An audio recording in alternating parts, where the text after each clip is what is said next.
Hello my dear friend, इस video में बात करेंगे सुज़लोन एनर्जी के स्टॉक के बारे में।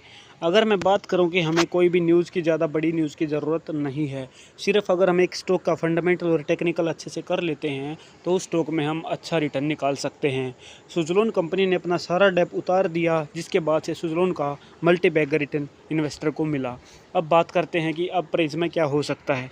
जिस तरीके से सारी मार्केट गिर रही थी तो भी हमें इस स्टॉक का एक स्ट्रॉन्ग डिमांड जोन पता था कि 69 से लेके 73 के बीच में स्टॉक का स्ट्रॉन्ग डिमांड जोन है।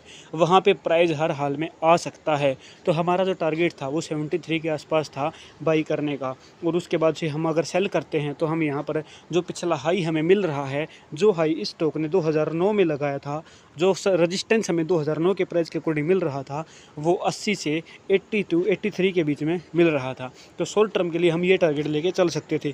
आप मेरी पुरानी कोई भी सुज़लोन के ऊपर वीडियो उठा के देख सकते हैं। मेरे चैनल पर सभी वीडियोज़ में मैंने यही चीज़ें बताई होंगी, और वही चीज़ें आज फिर से दोबारा से हमें देखने को मिल रही हैं। यहाँ पर अगर आप मूविंग एवरेज 100 यूज़ करते हैं तो प्राइस मूविंग एवरेज 100 के ऊपर आया, और यहाँ पे आप देख सकते हैं कि स्टॉक एग्जैक्ट इस प्राइस पे आया था 66 पे।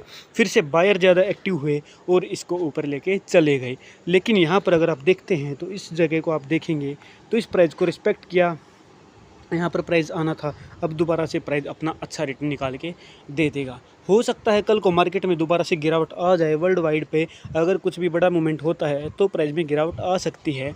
लेकिन एक स्टॉक को अगर हम सामने सामने भी देखकर समझ सकते हैं कि ये स्टॉक किस पैटर्न को फॉलो कर रहा है, तो अगर हम टारगेट लेके चलते हैं तो 80 तक का टारगेट ये स्टॉक दोबारा से देने की कैपेबिलिटी रखता है, और दोबारा से हमें यही चीज़ें दिख रही है। क्योंकि अगर एक कैंडल को आप ध्यान से देखोगे, बारीकी से समझोगे, तो आपको यहाँ पर बायर एक्टिव होते दिखेंगे।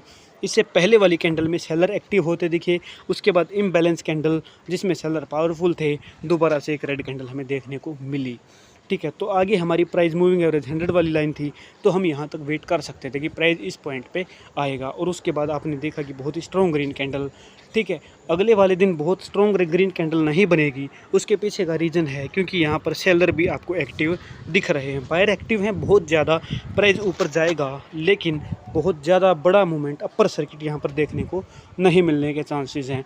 आप देखोगे तो प्राइस, जैसे कि मैंने आपको बताया कि शॉर्ट टर्म में दोबारा से एक अच्छा रिटर्न आप स्टॉक में निकाल सकते हैं। तो इन चीज़ों को टेक्निकली आपको समझ के चलना है। स्टॉप लॉस के बिना आपको किसी भी स्टॉक में नहीं आना होता है अगर आप शॉर्ट टर्म के लिए आते हैं। अगर आप लॉन्ग टर्म के लिए सोच के आते हैं तो लॉन्ग टर्म के लिए किसी भी पॉइंट पर ली गई एंट्री मायने नहीं रखती है। 5 साल और 10 साल के भविष्य आप किसी भी स्टॉक का नहीं बता सकते अगर आपको फंडामेंटल डाटा की ज़रूरत नहीं है। तो अगर फंडामेंटल डाटा आप किसी स्टॉक का अच्छे से पढ़ते हैं, फंडामेंटल करते हैं, तो उसमें आप 5-10 साल के लिए अगर बाई करते हैं तो आपको कौन से पॉइंट पे बाई किया ये मायने नहीं रखता है। तो मुझे उम्मीद है ये वीडियो आपको समझ आई है। अगर आपको टारगेट चाहिए तो आप पिवट इंडिकेटर यूज़ कर सकते हैं, जो कि पिछले प्राइस की एवरेज निकाल कर पिछले जो सपोर्ट और रेजिस्टेंस है उनको मार्क करके आपको देता है कि आगे चल के भी वही सपोर्ट और रेजिस्टेंस आपको मिल सकते हैं। तो इस इंडिकेटर को यूज़ करके आप शॉर्ट टारगेट निकाल सकते हैं। तो मुझे उम्मीद है वीडियो आपको पसंद आई है। वीडियो पसंद आती है वीडियो को लाइक करें और चैनल को सब्सक्राइब करना ना भूलें। Thank you very much.